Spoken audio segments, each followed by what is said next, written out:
Assalamualaikum warahmatullahi wabarakatuh. Perkenalkan, nama saya Muhammad Fajar Al-Siddiq dengan NIM B1A1221188.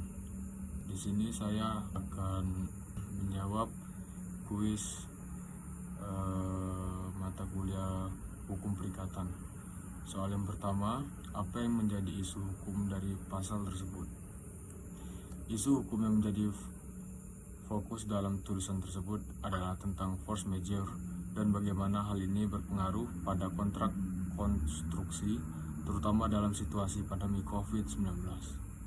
Soal yang kedua, menjelaskan jenis force majeure beserta akibat hukumnya. Force majeure adalah suatu klausa kontraktual yang mengatur tentang keadaan yang tidak dapat dihindari dan tidak dapat dikendalikan oleh pihak yang berkontrak, sehingga membuat pihak yang berkontrak tidak dapat memenuhi kewajiban-kewajiban yang telah diajukan. Dalam hukum, force majeure memiliki dua sifat, yaitu sifat absolut dan sifat relatif. Sifat absolut adalah ketika tidak mungkin untuk memenuhi kewajiban karena suatu kondisi, sedangkan sifat relatif adalah ketika kewajiban tidak dapat dipenuhi dalam keadaan normal hingga suatu waktu tertentu. Soal yang ketiga, apa teori hukum yang dipakai dalam tulisan tersebut? Tulisan tersebut menggunakan metode penelitian hukum normatif yang melibatkan evaluasi norma-norma dan peraturan-peraturan hukum melalui analisis terhadap peraturan-peraturan dan keputusan-keputusan peradilan. Soal yang keempat, apa yang dimaksud dengan kontrak konstruksi?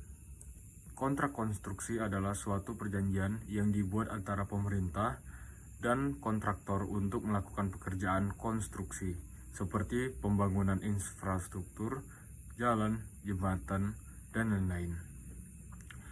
Soal yang kelima, apa saja muatan hukum yang penting harus dimuat dalam kontrak konstruksi?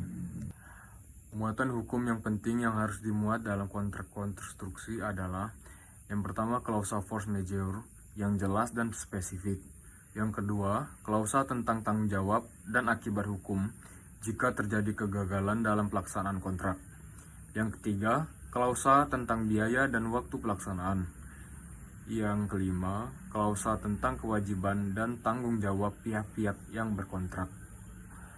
Soal keenam, apakah kontrak konstruksi termasuk perjanjian bernama atau tidak? Jelaskan. Kontrak konstruksi tidak termasuk perjanjian bernama, karena perjanjian bernama adalah perjanjian yang dibuat antara dua pihak yang memiliki nama yang sama. Sedangkan kontrak konstruksi adalah perjanjian antara pemerintah dan kontraktor. Soal yang ketujuh, apa yang menjadi kebaruan dari tulisan tersebut? Kebaruan dari tulisan tersebut adalah bahwa tulisan tersebut membahas tentang bagaimana force majeure berpengaruh pada kontrak konstruksi dalam situasi pandemi COVID-19 dan bagaimana pihak yang berkontrak dapat mengatasi masalah-masalah yang timbul. Soal ke-8, apa saja bentuk-bentuk wan prestasi dalam kontrak konstruksi? Jelaskan. Bentuk-bentuk wan prestasi dalam kontrak konstruksi adalah: yang pertama, kegagalan dalam pelaksanaan kontrak. Yang kedua, keterlambatan dalam pelaksanaan kontrak. Yang ketiga, kualitas pekerjaan yang tidak memenuhi standar.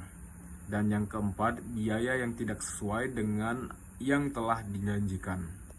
Oke, sekian penjelasan dari saya. Lebih kurangnya saya mohon maaf. Saya akhiri, wabillahi taufik wal hidayah. Wassalamualaikum warahmatullahi wabarakatuh.